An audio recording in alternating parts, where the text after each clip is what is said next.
Imaginez-vous flotter en apesanteur. Découvrir la profondeur du cosmos. Et votre planète tourner devant vos yeux. Vivre dans l'espace pour quelques heures ou quelques jours. Dans un hôtel en orbite, ce n'est plus un rêve. C'est notre avenir. Pour préparer ce futur, nous les astronautes, nous explorons cette nouvelle frontière.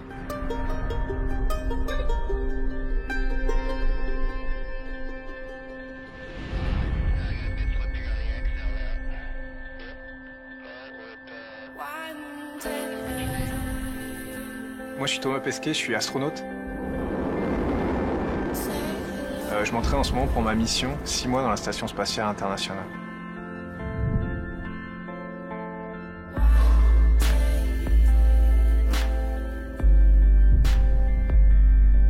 Les conquêtes spatiales de demain, je pense que c'est super important et que ça concerne tout le monde. Plus on regarde loin dans l'espace, plus on regarde dans notre passé.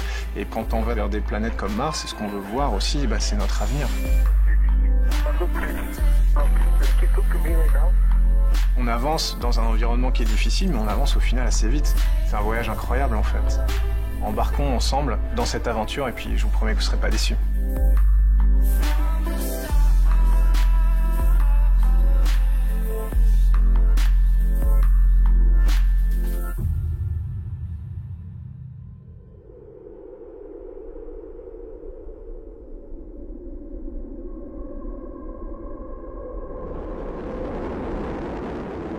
Cela fait 7 ans que je m'entraîne. 7 ans avant de m'extraire de la Terre et de vivre 6 mois à 400 km de notre planète. Pour me préparer à une telle mission, je me rends aux 4 coins du monde pour rencontrer les meilleurs spécialistes de l'aérospatiale. Notamment en Russie, dans la banlieue de Moscou, à la Cité des Étoiles. Cette ancienne ville secrète, où tous les pionniers de l'exploration spatiale sont passés, est aussi un centre d'entraînement majeur pour tous les cosmonautes.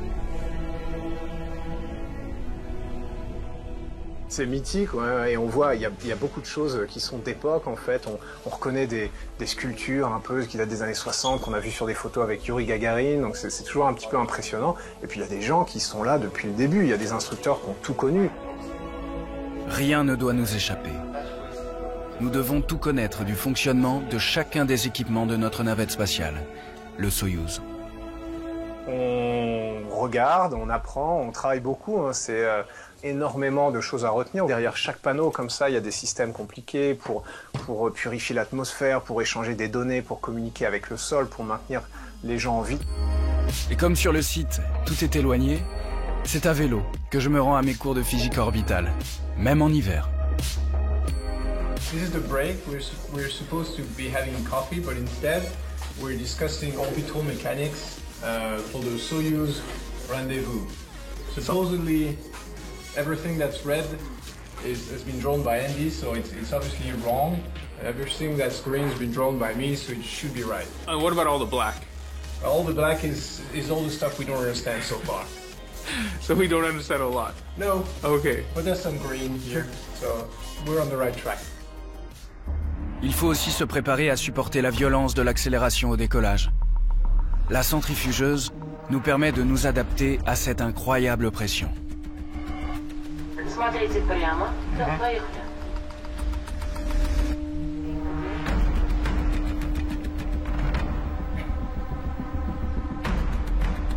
1G, c'est une fois l'accélération de la pesanteur. Donc sous 1G, les choses pèsent leur poids, enfin le poids qu'on a l'habitude de ressentir. Sous 2G, 2 fois leur poids, donc on s'entraîne jusqu'à 8 ou 9.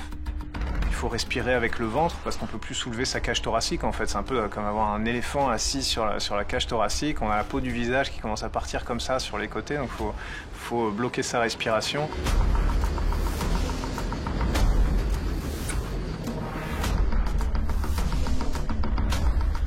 Конец вращения. Как самочувствие? Вверх. 1 направо и 2 вверх. Хорошо. C'est pas ce qu'il y a de plus agréable, mais c'est l'équivalent de ce que les pilotes de chasse peuvent ressentir, ou parfois dans les manèges un peu extrêmes, on monte jusqu'à, je crois, 3G ou quelque chose comme ça. Et la vie nocturne, à la Cité des Étoiles, reste très studieuse. We're in Star City. in the evening. So what you do in Star City in the evening, you study. That's And right. What do you study? You study Soyuz. You study Soyuz. And then what do we do? Well, hopefully we find a space. Using the flight data files. So this is a really important stuff. This is what flies to space with us. Yes, and hopefully keep us alive. All right. Tout ce que nous apprenons ici pourra peut-être nous sauver la vie là-haut. En tant qu'astronautes, nous devons pouvoir entièrement maîtriser la navette spatiale qui va nous emmener dans le cosmos. En conditions réelles, en tenue de scaphandre donc, j'apprends à piloter le Soyouz dans un simulateur et à réagir aux pannes et incidents que les formateurs me font subir. Сначала необходимо протестировать комплект. Причем протестировать оба комплекта. Et même face au pire, comme un incendie, je dois appliquer la procédure dans le plus grand calme.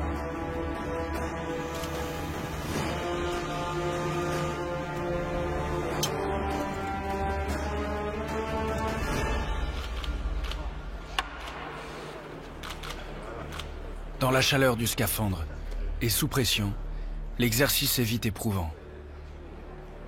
Moi, quand je regarde un lancement maintenant, surtout quand c'est des collègues ou des amis, c'est vrai que ça me fait pas la même chose. Quand on a quelqu'un de proche qui est dans une fusée qu'on voit décoller, c'est pas la même expérience. Et puis plus on s'entraîne, plus on se rend compte de ce qui peut mal se passer.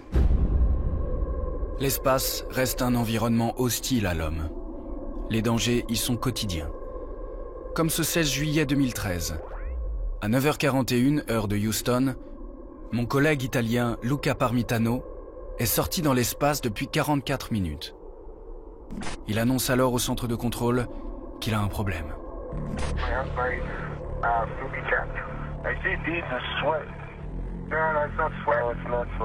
Hey Luca, can you clarify, is it increasing or not increasing? It's hard to tell, but it feels like a lot of water. Oh, I see, yeah. Can you see? It's over here, right? Yeah, but I have that, and then there's, I can feel it in the back of my head. Son casque ne cesse de se remplir d'eau. De l'eau qui remonte jusque dans ses narines, dans ses yeux. I'm making the decision to end today's EVA early. Luca ne voit plus rien, n'entend plus rien, respire difficilement.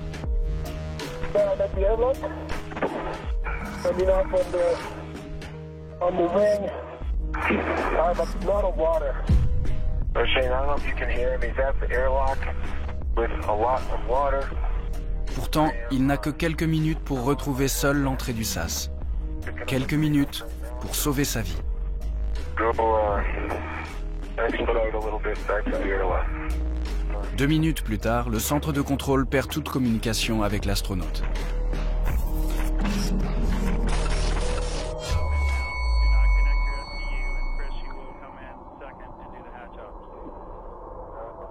Au bout de 14 minutes, sans jamais paniquer, Luca Parmitano réussit à rentrer dans la station en se basant uniquement sur sa mémoire.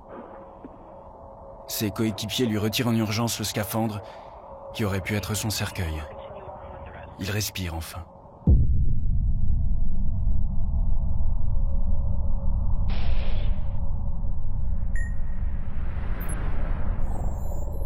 C'est pour apprendre à gérer un incident comme celui-ci que je m'entraîne aux sorties dans l'espace. Pour cela, je me rends au centre spatial de la NASA, à Houston, au Texas.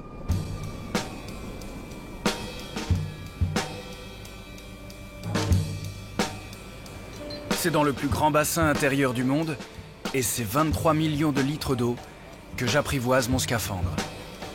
Les entraînements scaphandre, c'est difficile aussi. 6 heures dans le scaphandre, ça fait un peu mal partout. Le scaphandre se bat un peu contre nous, il résiste au mouvement parce qu'il est pressurisé. It's a snug fit. Alright, so that's good. Il faut imaginer dedans la pression 0,3 atmosphère, donc dès qu'on bouge les bras, dès qu'on ferme les mains, c'est comme écraser une balle de tennis. Il y a des mouvements qu'on ne peut pas faire, on se fait un peu mal aux épaules, etc. On sort de là, on est un peu moulu. Sur une maquette immergée grandeur nature de la Station Spatiale Internationale, je m'entraîne aux différentes missions et situations d'urgence. Hey, all right, Andy? Andy? Oh, God damn it. Because I seem to have lost comm with him. I'm making my way out of the truss.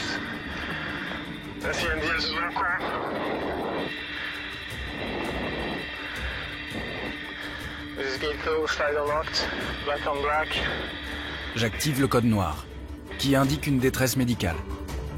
Le scénario vient de changer. Il est calé sur ce que Luca Parmitano a vécu dans l'espace. Mon objectif, ramener au plus vite mon partenaire à l'intérieur de la station où il pourra être soigné. Avec la pression de l'eau et la lourdeur du scaphandre, tirer Andy en assurant notre sécurité est un exercice pénible.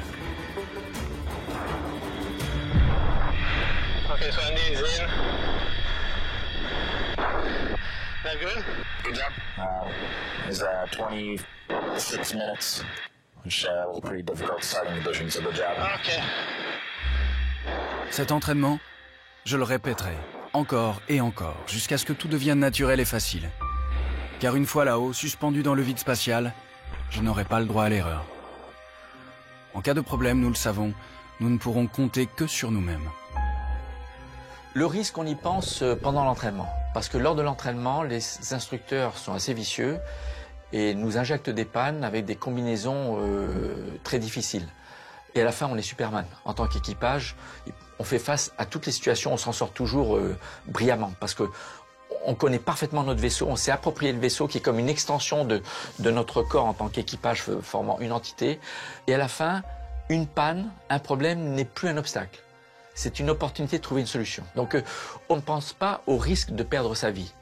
On pense au risque de mal visser, de mal refermer, de saboter une expérience. L'obsession des astronautes, c'est réussir intégralement toute la mission qui leur a été confiée. Le 15 novembre 2016, dans le froid de la campagne du Kazakhstan, le jour sera venu pour moi du grand voyage. Ce jour-là, je marcherai dans les traces de l'homme qui a ouvert l'espace à l'humanité, Youri Gagarin. En ce 12 avril 1961, après avoir laissé une lettre d'adieu à sa femme, il embrasse ses contrôleurs sur le pas de tir avant de monter dans sa fusée, nommée Tania. Sans savoir s'il reviendra vivant de ce premier voyage dans l'espace. Tous ces instants, toutes les actions de celui qui est notre icône, notre modèle, sont devenus des rituels immuables et obligatoires pour tous les astronautes. On répète des gestes que Gagarin a fait pour son premier vol.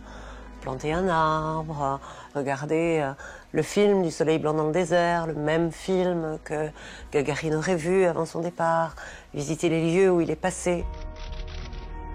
En Russie, à Baïkonour, moi aussi je signerai bientôt la porte de la chambre de mon hôtel, avant de me faire bénir par un prêtre orthodoxe et dire adieu à mes proches derrière une vitre, pour éviter tout risque de transmission de maladie.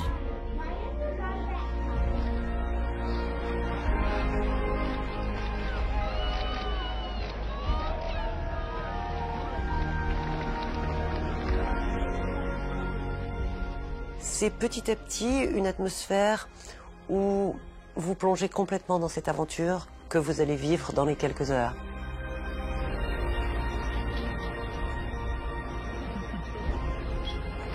Vous êtes un professionnel, un professionnel, un professionnel, vous êtes prêt. Et là, vous devenez un cosmonaute, vous devenez un astronaute.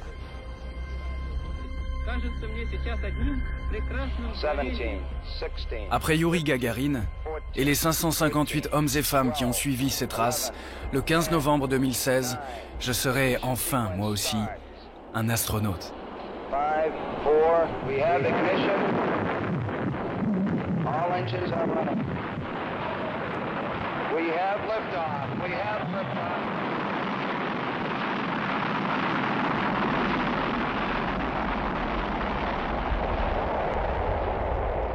La première sensation du vol spatial, c'est le gros coup de pied aux fesses au décollage.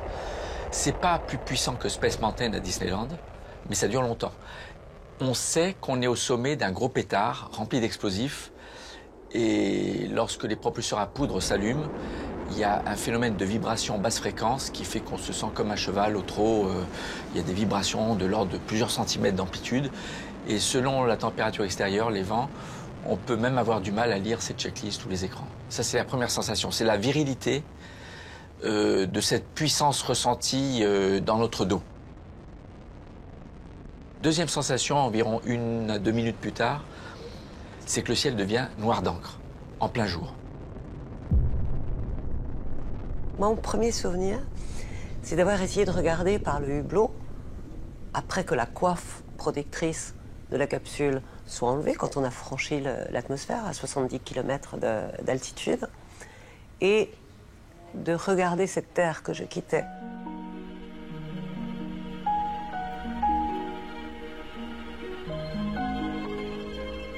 Cette incroyable aventure humaine me permettra de découvrir la beauté de notre planète pendant les 6 heures de voyage en orbite autour de la Terre.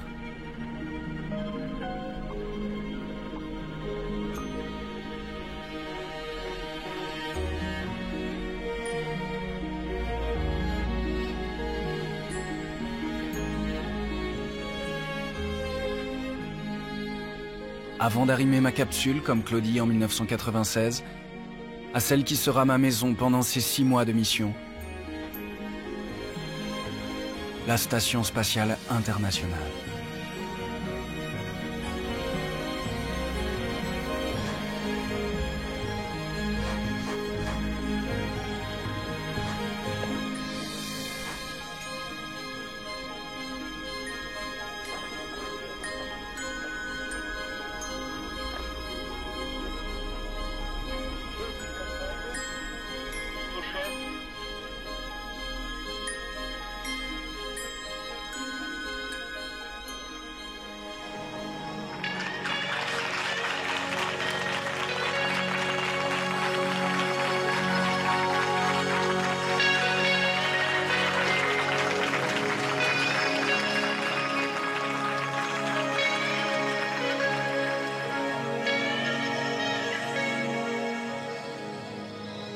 Est-ce que les impressions que vous avez eues déjà correspondaient à l'attente que vous faisiez de cette première expérience et de ce premier contact avec l'espace? C'est 1000 fois plus beau que ce que j'avais pu imaginer et j'ai vraiment beaucoup de chance de participer à une telle mission. J'espère pouvoir convaincre tout le monde de la beauté de ce qu'on fait, de l'utilité de ce qu'on va faire pendant ces 15 jours. Mais c'est vraiment un spectacle et des sensations, des émotions absolument fabuleuses. C'est un vrai rêve que je vis maintenant. Si on éteint les moteurs, on est en orbite pour toujours, jusqu'à ce qu'on fasse quelque chose pour revenir. Et là, on est en apesanteur pour toujours. On flotte.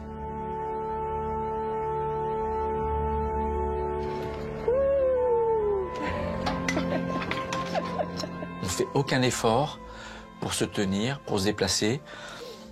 On ne sent plus son poids. Si vous regardez par le hublot en flottant, eh bien, et qu'il n'y a rien qui vous gratte quelque part ou qui vous rappelle que vous avez un corps, vous pouvez même oublier que vous avez un corps. Vous êtes une conscience flottante qui réfléchit, qui pense, qui se concentre sur le travail. Alors bien sûr, parfois on agit avec les mains, donc là, on voit bien qu'on a un corps. Mais ne plus sentir son poids, son corps, c'est très étrange. Dans l'espace, plus de haut, ni de bas, l'homme découvre la 3e dimension. On voit les astronautes qui flottent, on imagine la boule de whisky du capitaine Haddock, donc les liquides flottent. Se déplacer en microgravité, ça se conquiert petit à petit. Je dirais au début, on est un peu pâteau, un peu maladroit, on ajuste mal la force avec laquelle on se repose d'une paroi pour se propulser. Bon, ça prend quelques instants. Ou retrouver son orientation en 3 dimensions avec un module au-dessus, un module derrière, un module en bas, pour savoir un peu comment vous orienter. On peut déplacer des charges de 700 kg à main nue. Que ce soit dans nos expériences scientifiques ou médicales, ou dans les opérations d'entretien et de réparation, l'apesanteur complique un peu la vie. Hello, I'm Sunny Williams. I'm up here on the International Space Station. Then we're going into the Russian segment. Be ready. You don't need a passport either.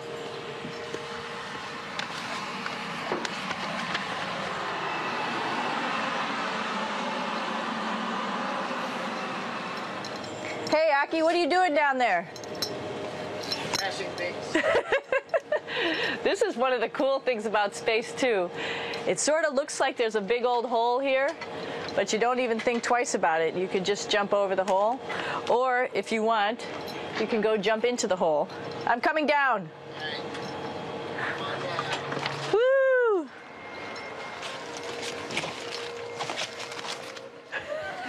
La deuxième caractéristique de l'impesanteur, quand on n'y est pas habitué, c'est qu'on perd des objets. Tous les astronautes ont perdu des objets, des piles, des batteries, des montres. Il y en a un, il a perdu sa montre. Elle est ressortie 2 vols plus tard en apesanteur avec un autre équipage. Elle s'était coincée dans un coin et personne au sol l'avait retrouvée. Alors, dans tous les vaisseaux spatiaux, les 2 outils principaux, c'est le gaffeur, le gros scotch gris costaud, et le velcro, les scratchs, comme disent les enfants là. L'absence de gravité oblige aussi à adapter notre façon de manger. What's on the menu tonight? Strawberry shortcake. We have these butter cookies and some strawberries with a little bit of milk on top. Dans l'espace, on mange différemment, ne serait-ce que parce que tout flotte, donc il faut quand même trouver un moyen de garder ça sous contrôle, sinon ça devient un peu compliqué. Par exemple, le pain, il ne faut pas que ça fasse des miettes. Les miettes, ça vient se mettre dans les yeux, ça vient se mettre dans les conduits de ventilation, ça vient se mettre derrière les panneaux où il y a des équipements électroniques, donc c'est pas une bonne idée. Dans l'espace, pas de cuisine équipée pour préparer ce repas. Et le four spatial n'a rien de ceux qu'on utilise sur Terre. Prepare the spinach, you just attach it to the water distributor, choose the right quantity, then push the button.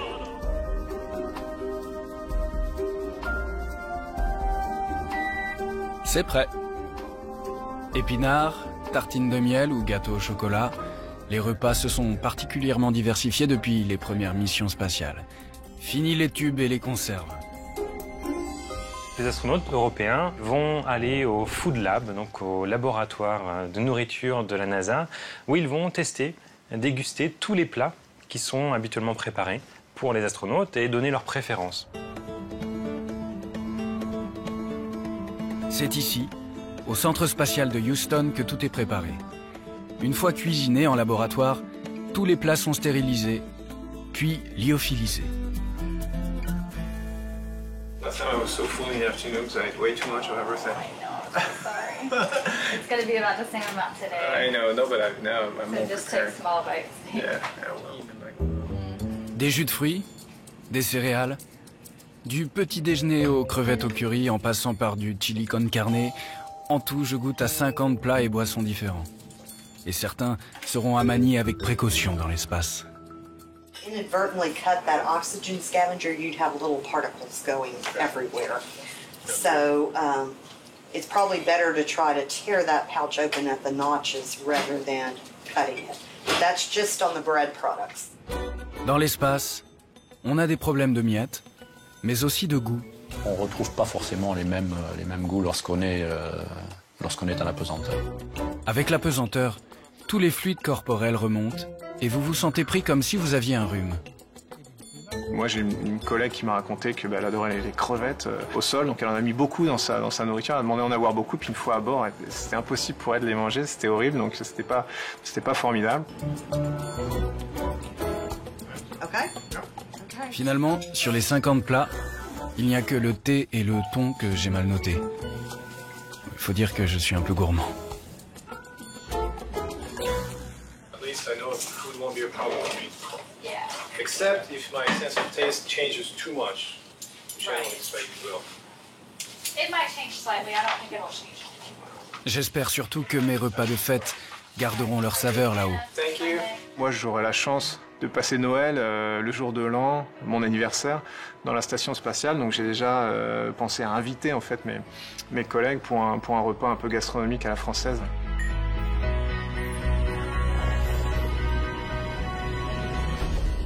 Thomas a 2 chefs. Un chef plus historique, qui travaille depuis longtemps avec le CNES, qui est Alain Ducasse, et un chef un peu plus récent, en tout cas avec qui Thomas a pu communiquer déjà, qui est Thierry Marx. Dans ses cuisines du mandarin oriental, le chef Thierry Marx m'a ainsi concocté une recette de terroir.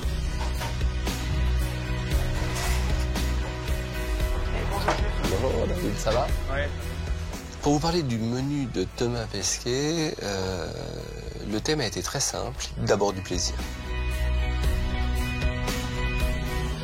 Donc il nous avait beaucoup parlé d'une poularde au vin jaune. Il avait dû tomber en extase devant une poularde au vin jaune un jour. Et au mori, donc On lui a préparé ce plat-là. Et ensuite, on voulait un plat du patrimoine culinaire français un peu connu. Et on est allé chercher une vraie recette traditionnelle française qui est la langue de veau à la lucullus. Et pour le dessert, il avait des souvenirs de pain d'épices, de pommes confites, de pommes rôties, de coing. Et là, on a fait un gâteau qui s'appelle le pain d'épices aux pommes confites. Voilà un petit peu comme on a évoqué avec Thomas Pesquet les plats qu'il souhaitait emporter avec lui. Et de savoir que ce qui nous a fait rêver dans les lectures de Jules Verne, eh bien que nos plats puissent aller comme ça être partagés avec d'autres astronautes à 400 km au-dessus de nos têtes, c'est quand même quelque chose qui dépasse un peu l'entendement. Nous restons dans le domaine de la fiction, pratiquement, du rêve, quelque chose qui nous fait un peu planer. Et pour Thomas, ce sera une aventure franco-française à partager avec ses collègues étrangers. Thierry Marx est non seulement un chef étoilé, mais aussi un innovateur. Avec le chimiste Raphaël Aumont, il crée ce que sera la cuisine de demain. Dans l'espace, comme sur Terre, pour tous. L'idée, finalement, c'est de regarder la nature. Quand vous regardez un fruit, donc là, une tomate, il y a une très très fine peau. Et donc ça, c'est une membrane qui est comestible. Et c'est de là qu'on s'est dit, mais essayons au laboratoire de reconstituer des peaux de fruits, des peaux de légumes, et finalement encapsuler des produits. Et on arrive aujourd'hui là-dessus. Donc là, on a réalisé une membrane complètement végétale, on perce, voilà, le geste, la canette se fait, on boit. Alors là, on a mis en plus des zestes d'orange, histoire de parfumer l'intérieur. Soit on mange tout, soit on se dit, bah, ce côté un peu gélatineux, ça me plaît pas trop, je jette. Sauf que 3 jours dans la terre, il n'y a plus rien. Voilà. Finalement, ça, ce geste-là, c'est de la nourriture embarquée. On prend, on consomme et on marche en même temps, etc. Et on s'est dit, nourriture embarquée, ça peut intéresser qui? Des navigateurs. Et puis, il y a ce qui nous a toujours fasciné avec Thierry Marx, c'est l'espace. Pour savoir si cette canette 2.0 pourrait un jour partir dans l'espace, il fallait la tester en conditions réelles.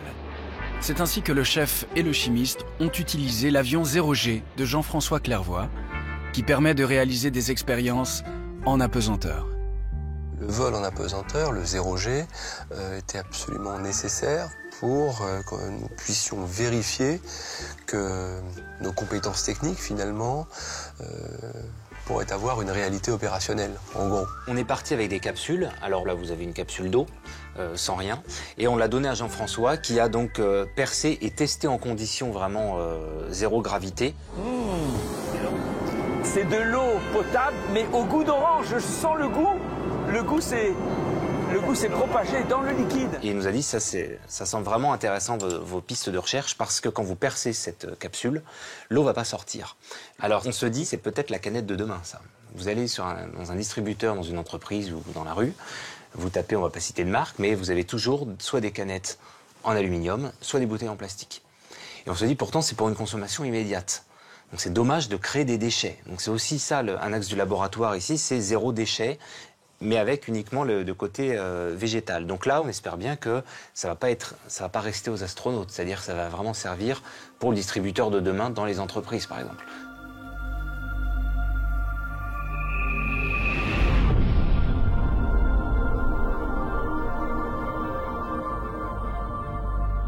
En attendant de fabriquer nos propres canettes d'eau, là-haut, nous avons des distributeurs d'eau et de limonade. Et parfois même, on peut remplir nos gourdes avec toute autre chose. Alors ça, je ne devrais pas vous le dire. L'alcool est interdit à bord des stations spatiales. Mais il est arrivé une fois, dans ma première mission, de goûter du cognac. Et alors, en très faible dose, mais ça n'avait pas la saveur que ça a sur Terre, malheureusement. Par contre, c'est un moment d'échange, c'est un moment de partage, un moment de convivialité. Ça, c'est important.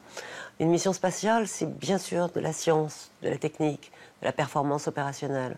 C'est une aventure humaine extraordinaire à vivre avec les équipes au sol et avec ces équipes internationales à bord. Et voilà, le vin en faisait partie. Heureusement, dans l'espace, de temps en temps, on s'accorde des petits moments de folie.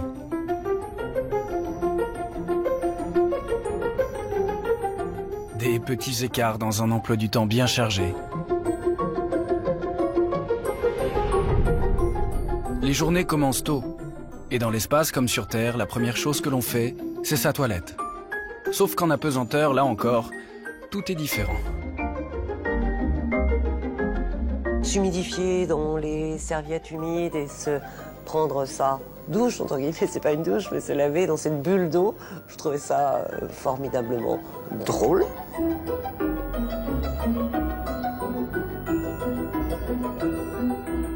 Se laver les cheveux, shampoing sec ou serviette humide, ça se passe bien. What I like to do is start by just putting some hot water, squirting it onto my scalp. And I have a mirror here so I can kind of watch what I'm doing. Sometimes the water gets away from you and you try and catch as much as you can. Then I just work the water up through to the ends of my hair. And I take my no-rinse shampoo and squirt it also on the scalp, just a little bit, and rub it in. Again, kind of working it out to the ends. And that is how I wash my hair in space on the International Space Station. And that's it. Thank you. Les toilettes, c'est un système d'aspiration, ça fonctionne vraiment tout seul. Hello, and welcome to the toilet of the International Space Station. Let's say you're up here on ISS and you need to go to the restroom. You want to come to this cabin, and the first thing you want to do is grab this piece of equipment and turn this rotary switch 90 degrees to the open position. What that does is it turns on a fan, which creates a suction effect in this hose, so that you can use this yellow element for your number one.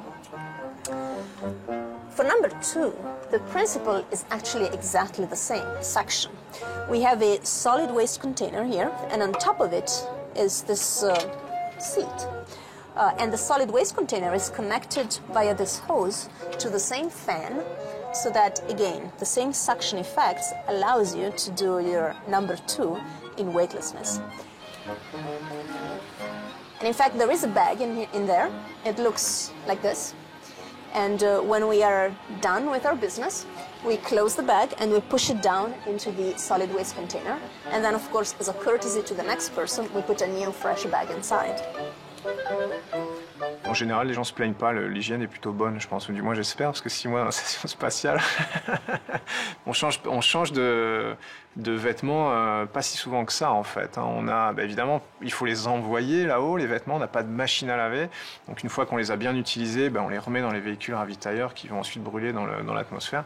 Donc un t-shirt, on le met une semaine et ensuite la deuxième semaine, on le met pour faire du sport tous les jours. L'impesanteur permet tous les mouvements, ou presque. Dans l'espace, le sport est obligatoire. Une fois en apesanteur, les muscles ne travaillent plus du tout. Pire, notre cœur n'a plus à pomper aussi fort pour faire remonter le sang du bas du corps jusqu'en haut. Le tapis roulant et le vélo, toujours sanglés, font ainsi partie intégrante de toute journée en orbite. Donc là, en faisant 2h30 de sport par jour, ça permet de rester à peu près au même niveau. On a une machine de musculation, en fait, avec des cylindres pneumatiques où on peut faire énormément de mouvements différents. On entraîne notamment les muscles du dos, qui permettent de se tenir debout et de maintenir la colonne vertébrale bien droite. Sur Terre, on les utilise tous les jours sans s'en rendre compte. Là-haut, dans la station spatiale, on n'en a pas besoin. D'ailleurs, les astronautes grandissent jusqu'à 5 cm parce que la colonne vertébrale, comme ça, s'allonge, parce qu'il n'y a pas de poids pour compresser les disques. Des équipements high-tech qui n'ont plus grand-chose à voir avec ceux des premiers astronautes, plus freestyle. Mon collègue Tim, britannique, lui va courir le marathon de Londres en direct depuis la station spatiale sur le tapis roulant, par exemple. Voilà, on peut faire des choses comme ça. Alors qu'à Londres, le 26 avril 2016, ils étaient 40 000 coureurs à se lancer dans les 42 km du marathon. Au même moment, dans la station spatiale, Tim Peake devenait le recordman du marathon le plus rapide en orbite en réalisant une course sur tapis de 3h35 minutes et 21 secondes.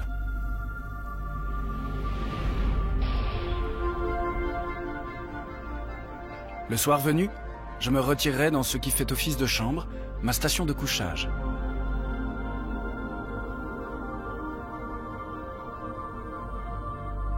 Ici, pas de lit ni d'oreiller, un simple sac de couchage, accroché au mur pour éviter de se retrouver collé au plafond le matin. Par exemple, quand on dort dans la station spatiale, les gens dorment avec les bras comme ça, devant eux, parce qu'il n'y a pas le poids pour les emmener sur le côté du corps, et que avec un petit peu d'angle dans chaque articulation, c'est ça la position de repos en fait. Parfois c'est un peu surprenant, il paraît qu'au début les gens se réveillent avec des mains devant le visage, ils ne se rendent pas compte que c'est les leurs. Ready to go to bed. I'll show you where I sleep.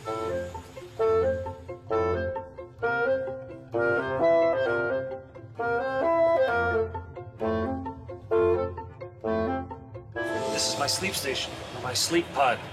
This is where I spend up to 8 hours every day, here on board the space station. It's actually on the floor, but once you're inside, you just can't tell.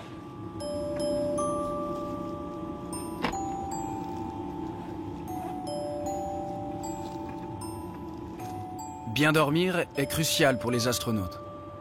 Nous devons être en pleine mesure de nos capacités. Aussi, chaque nuit, notre sommeil est surveillé et analysé.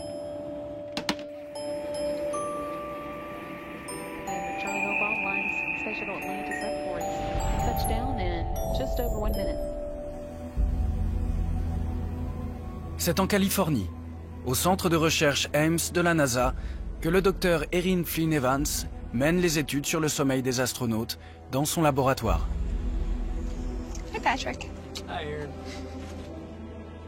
Impossible de réaliser cette expérience dans l'espace avec un tel casque pour électroencéphalographe.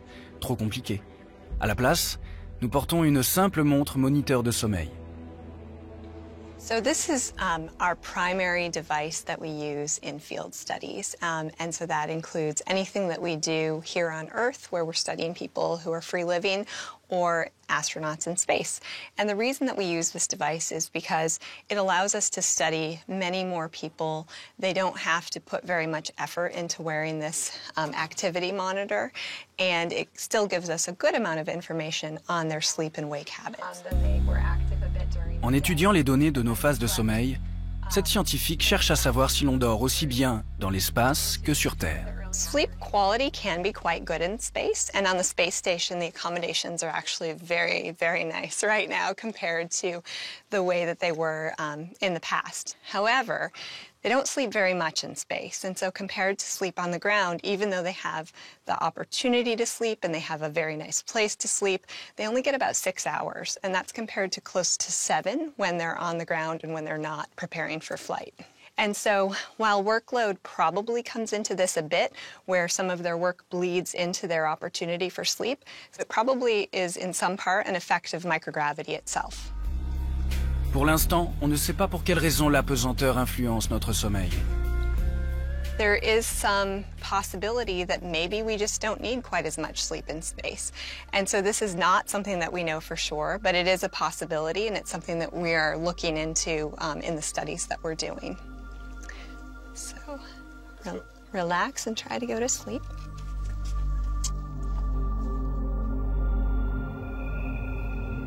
Si là-haut, on n'a pas besoin de grasse matinée, le dimanche, par contre, reste sacré.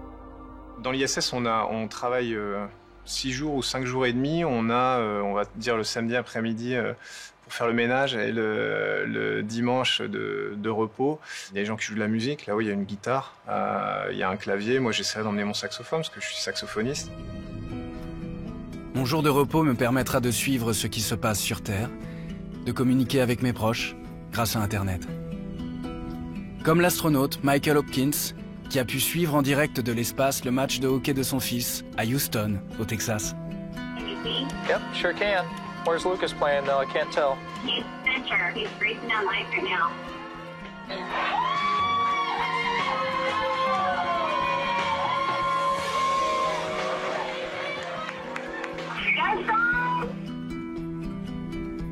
Rester lié à notre Terre, sans jamais quitter des yeux ce sublime spectacle qu'elle nous offre à chaque instant.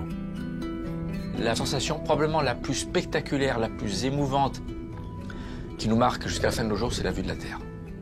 On fait le tour de la Terre en 1h30, donc 16 tours du monde par jour.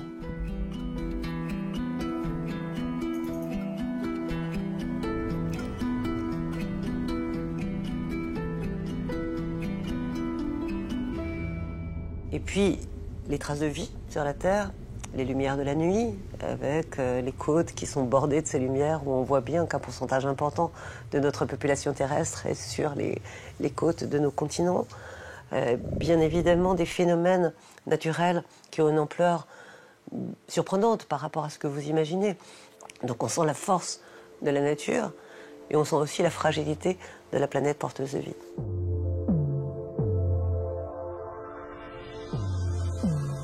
Saisir à vue d'œil la taille réelle d'un ouragan. Deviner la botte italienne.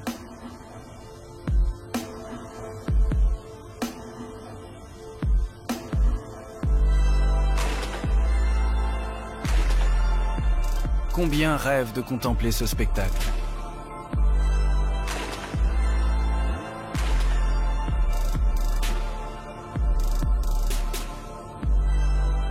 Donc moi je pense que je vais pas échapper à la règle et je vais être fasciné comme tout le monde par ce spectacle-là de la nature et de la fragilité aussi de la Terre. Moi des choses que j'ai envie de voir, oui c'est ça, c'est des aurores boréales, c'est des orages, on peut voir des éruptions volcaniques. Il paraît qu'il y a des formes géométriques dans le désert du Sahara ou dans le centre de l'Australie, on peut voir les montagnes de l'Himalaya, donc c'est un voyage incroyable en fait. Et moi j'essaierai vraiment de documenter ça, de prendre des photos et puis aussi de les partager avec les gens parce que c'est ça qu'on peut faire maintenant depuis la station spatiale.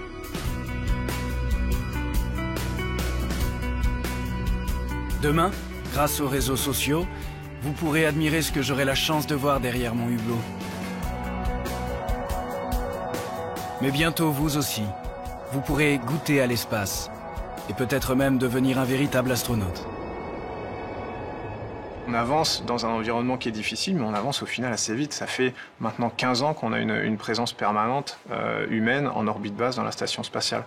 Donc ce qui va se passer maintenant, c'est que les astronautes professionnels vont aller de plus en plus loin, et puis derrière nous vont s'engouffrer un peu le grand public. L'homme qui a ouvert la voie au tourisme spatial, c'est lui, Dennis Tito. À 60 ans, ce milliardaire américain a réussi à intégrer un équipage Soyouz après des mois de conflit avec la NASA, d'abord opposé à l'idée d'accepter des civils dans la station spatiale. Made more difficult by certain political problems, but I had the support of the Russian people and the Kazakh people, and we came through. So I'm very happy. Finalement, le 28 avril 2001, il décolle pour un séjour de 8 jours dans la station spatiale au prix de 20 millions de dollars. L'accès à l'espace, pour le moment, de façon privée, est limité à quelques très très rares privilégiés. Je crois que le ticket vaut quand même dans les 30 millions de dollars, donc c'est pas encore du tourisme de masse.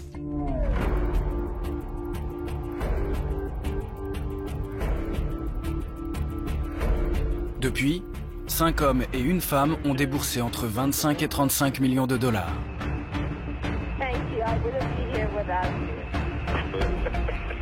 En effet, pour rentrer dans ce nouvel Eldorado, il faut être riche, multimilliardaire, mais aussi particulièrement motivé et en bonne forme physique pour supporter le même entraînement que nous, les astronautes. Je pense pas que ce soit dangereux d'envoyer des gens normaux.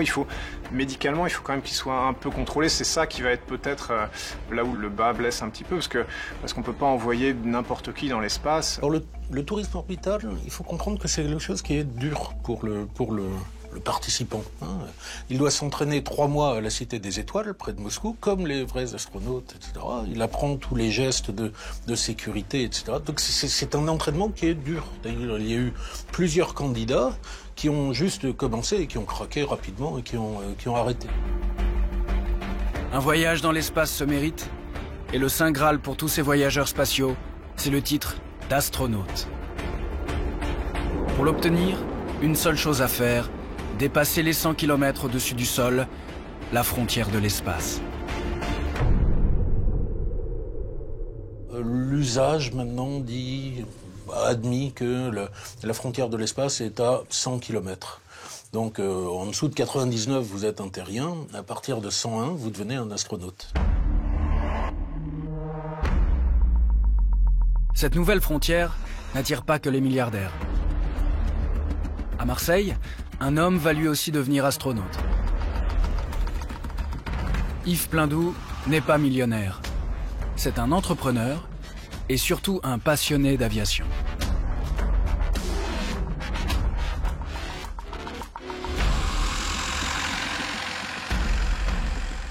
D'abord, il y a une espèce de défi personnel, qui est de se dépasser et puis d'avoir ce privilège extraordinaire de voir un jour la Terre d'en haut. Ex-tour de novembre 288 Charlie Delta, aligné près sur Alpha. Charlie Delta, remontez piste 32, alignez-vous.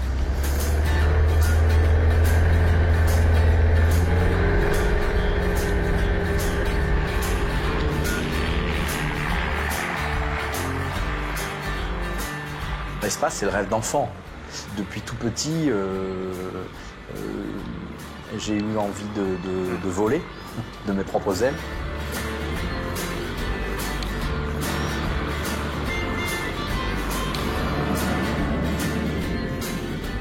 Un rêve rendu possible par un exploit historique.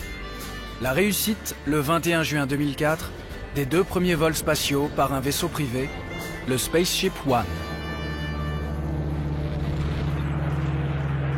Welcome home, Brian Benny. Pour Yves Pleindou, c'est le déclic. En fait, j'ai regardé ça à la télévision et je me suis dit, waouh, ça devient possible de devenir, peut-être, de faire partie de ce petit club de gens, de pionniers qui pourraient prétendre à embarquer pour l'espace. L'ère du spatial commercial est ouverte. Plusieurs sociétés se lancent dans la course de l'espace pour le grand public.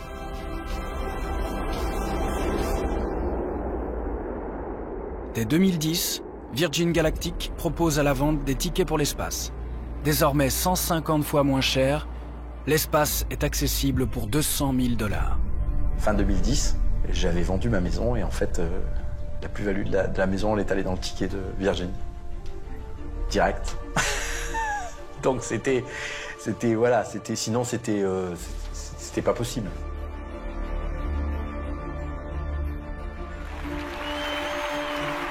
C'est dans cette navette spatiale que le futur astronaute s'installera pour tutoyer les étoiles.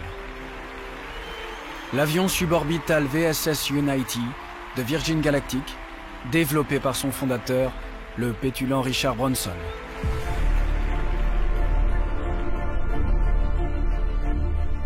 Literally, it's going to be an out-of-Earth experience. We hope to enable millions of people to be able to go into space in an affordable manner.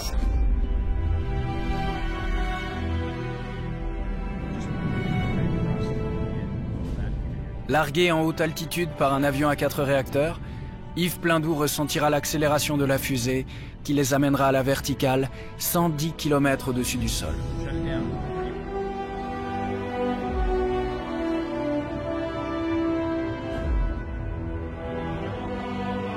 Pour vivre 5 minutes en apesanteur, en admirant la Terre.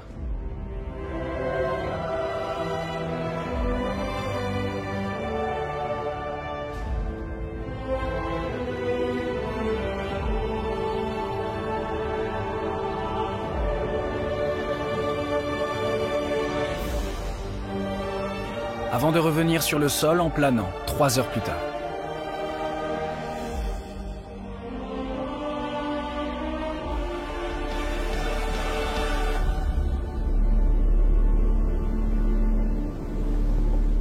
Pour l'instant, Yves Pleindou attend toujours la date de son vol, retardé par l'accident du premier modèle de la navette. C'était le 31 octobre 2014. En plein vol d'essai, le Spaceship 2 se disloque à 13 700 mètres d'altitude. Le copilote a juste le temps de s'éjecter, quand le pilote, lui, meurt sur le coup.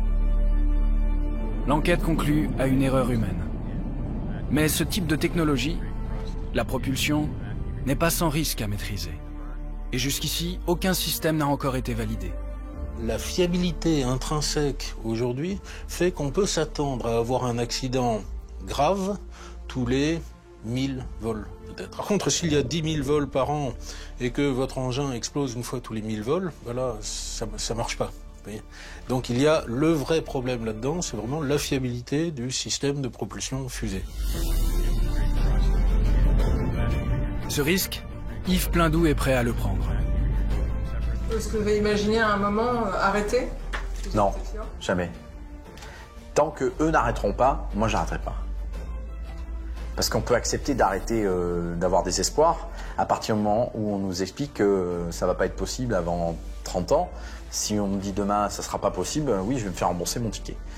Mais ça serait une cause de remboursement pour moi. Par contre, si vous faites confiance dans un programme, vous avez confiance dans les hommes qui vont corriger leurs erreurs, c'est ça l'esprit pionnier, c'est de faire confiance. Et Richard Branson a tout de suite réagi en disant ça continue, on va trouver, on va enquêter, on vous donnera le résultat rapidement. Et voilà, donc moi je continue à faire confiance au système. En attendant de monter là-haut, c'est depuis son avion qu'Yves Pleindou contemple sa région. Ah, ce qui me plaît, c'est la liberté qu'on a. Regardez ce privilège extraordinaire de voir la Terre d'en haut et puis de voir les merveilles de notre pays. Hein. Ici, on est dans un bel endroit. Je trouve que c'est bien de faire partie des... peut-être des pionniers, quoi, de ceux qui auront un peu sacrifié du temps, des économies, qui auront fait quelques sacrifices aussi, et puis qui seront montés dans le train, quoi, voilà, plutôt que de le voir passer. C'est intéressant de noter un petit peu les parallèles. Au début, quand on développait l'aviation, les gens disaient qu'est-ce que c'est que cette lubie, ça sert à rien. Et ensuite, ils disaient oh mais c'est trop dangereux. Et puis au final, c'est devenu ce que c'est aujourd'hui, quelque chose qui s'est démocratisé, qui est accessible à quasiment tout le monde, et puis qui permet de relier les populations aux quatre coins de la Terre. Donc moi, je prévois un peu dans la version optimiste, on va dire, à l'exploration spatiale, un futur similaire à l'aéronautique sur Terre.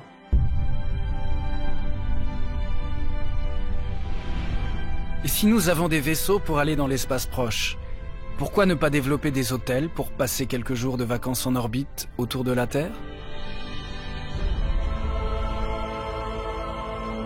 De la science-fiction? Non. Le pari fou d'un patron américain de chaîne d'hôtels, Robert Bigelow. L'idée qui a cours aujourd'hui, c'est l'hôtel gonflable de Robert Bigelow. Il prévoit le premier hôtel qu'il pense déployer dans l'espace serait composé de 3 modules connectés entre eux en forme d'étoile. Dans chacun des modules, vous pourrez trouver une salle d'eau, un bloc cuisine, un lieu pour se reposer, regarder des films et communiquer avec la Terre. De quoi faire du sport sur un tapis de course et des scaphandres pour sortir en cas d'urgence. Chaque module est autonome, c'est-à-dire dispose de l'eau, le gaz, l'électricité, la climatisation, etc., de manière à pouvoir être bien autonome, isolable en cas de problème, pour permettre aux astronautes, aux passagers, aux touristes de survivre longtemps en attendant qu'on vienne les aider.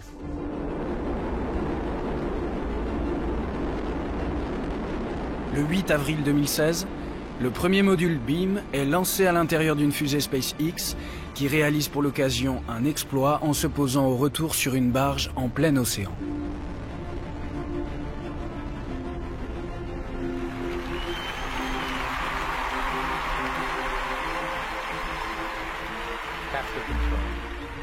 Le module de vie Beam est désormais déployé et arrimé à la Station Spatiale Internationale pour un test grandeur nature de 2 ans.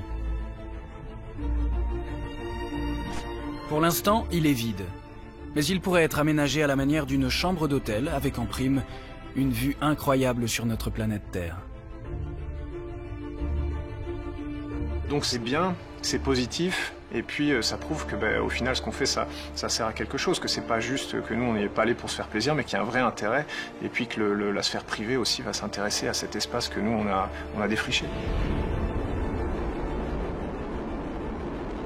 Mais on va aller plus loin, on va aller, un jour il y aura des humains vers Mars, c'est certain, c'est juste une question de date, c'est pas une question de si, c'est une question de quand. Donc le jour où il faudra aller quelque part où l'homme n'a jamais mis le pied, on lèvera tous la main pour y aller. Si l'accès à l'espace proche pour tous est pour demain, nous les astronautes, nous nous préparons déjà à aller plus loin encore, jusqu'à la planète Mars.